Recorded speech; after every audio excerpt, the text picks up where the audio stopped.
Alright, I like to test out camping gear in the backyard. The other day I made this, but I think I'm going to rip it apart before I use it. It's 8 bales of straw. And you see here, the reason I'm not going to use it is that I'm mildly claustrophobic and I'm not going to get myself in there very comfortably. I've got the other end shoveled in. It would be very warm. Another reason why too is that really I want to be able to test my primarily sleeping bags against different temperatures, and you get yourself in there and the temperature will be quite a bit warmer than ambient temperature because the straw and the snow hold in the I mean, that's what you want. That's the concept of an igloo basically, or a quinzhee.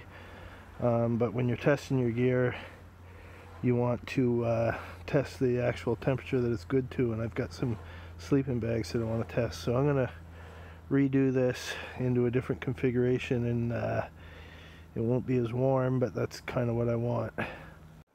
Alright, this is a better configuration. I've only got 8 bales. I actually be better if I had probably 10, get a couple more, but 2 bales I just laid down here. 2 bales is about perfect for my height. I'm 5'8".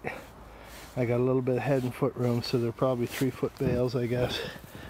I reused my end wall there. It's not fully closed in on the second layer. I'm going to throw a tarp over top of this, and then weight the tarp in with snow. Really, I need one more bale here to make a good second layer. But it's not, as I mentioned, it's not about warmth. I'd like to keep the wind off myself primarily, and keep the damn raccoons out of me while I'm sleeping at night. Otherwise I just sleep right on the ground. I should note I've got several bales worth of straw on the ground here.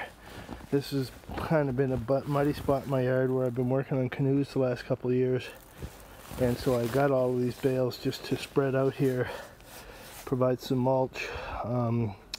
So it's nice and soft down here. Should be a little bit warmer ground. It's going down to minus 25 tonight, so do I want to test out my my coldest sleeping bag? We'll see. Alright, so I got my DD hammocks, 3 meter by 3 meter on top. Under it I've got another smaller mech tarp, just because it wasn't quite big enough. 3 basic problems with this setup. First one being obvious, that it's not camouflaged in the wintertime. I'm not using any snow stakes on the tarps. I'm just weighting it down with snow all over the place, which is fine for backyard testing out your gear. You know, if a strong wind comes up, if it gets really windy, these things will blow away. That's not ideal out in the woods for just backyard testing gear. So there's where I'll crawl in there. We'll have a look inside in a sec. Another problem obviously is that if there's any snow, it will accumulate on the top and cave the whole thing in. So I don't think there's any in the forecast for tonight anyway, when I hope I might sleep out. And the inside is kind of cozy. It will raise the temperature a little bit in there. We're going to have condensation issues because of the tarp. That's all okay. I'm right next to my house, not a big deal. I just want to test out some gear in the cold temperatures. We'll see how it goes. Alright, winter camping, you really shouldn't use an inflatable pad in my opinion, because inflatable pads, sooner or later, they always spring a leak. And in fact, last year at our Scouts winter camp, one of the Scouts sprung a leak. These things are great for winter camping. They're closed cell. Evazote is the name of the material. Get them from Mountain Equipment Co-op here in Canada. Really good. I probably don't need 2 of them, but I have 2, so I'll throw 2 of them underneath. I've got a number of sleeping bags. I've probably got 4 or 5 sleeping bags that are good to minus 15. I got maybe 2 or 3 that are good to minus 20. This is the only one I have that might be good to minus 25. So we'll give it a try tonight, see what happens. I forget what the rating is on it. I just looked for a tag on it and I couldn't find it offhand, but I know it does have a rating, and I seem to think it's -30. We'll see how good that rating is. Anyway, so this is the setup. I've also got a couple, I'll show them to you. I got a couple of temperature probes. I'm going to leave one outside and one inside so that we can compare the temperature between inside and outside and what kind of a difference it makes to have even a little structure like this. So we'll see about that as well.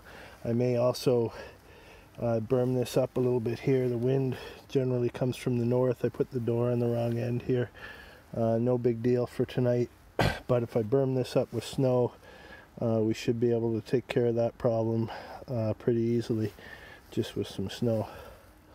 Dug out my stakes if I need them. Those are just big regular stakes. They're not snow stakes, but they should work. The snow is pretty hard. In case I need them, I got my army bivvy. This thing is just a overbag basically. It's relatively large, goes on top of your sleeping bag, adds wind resistance and a couple of degrees of warmth to it. Probably use that in conjunction with the Eureka bag there.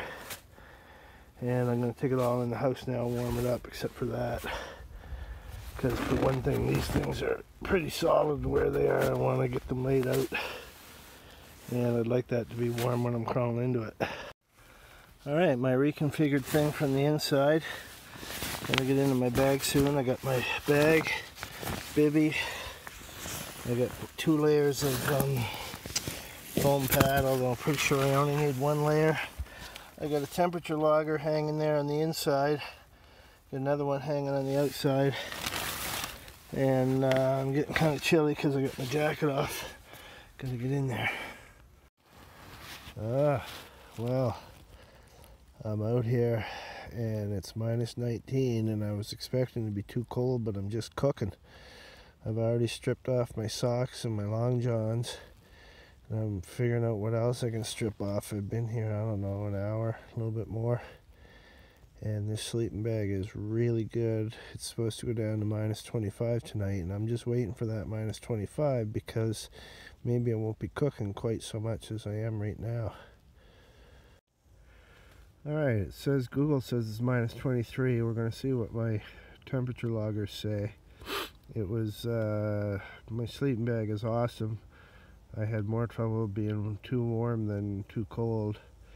We'll see if it did actually go down to -25 in my backyard after a little bit once I get the data off my loggers. In general, good night. A little bit too warm.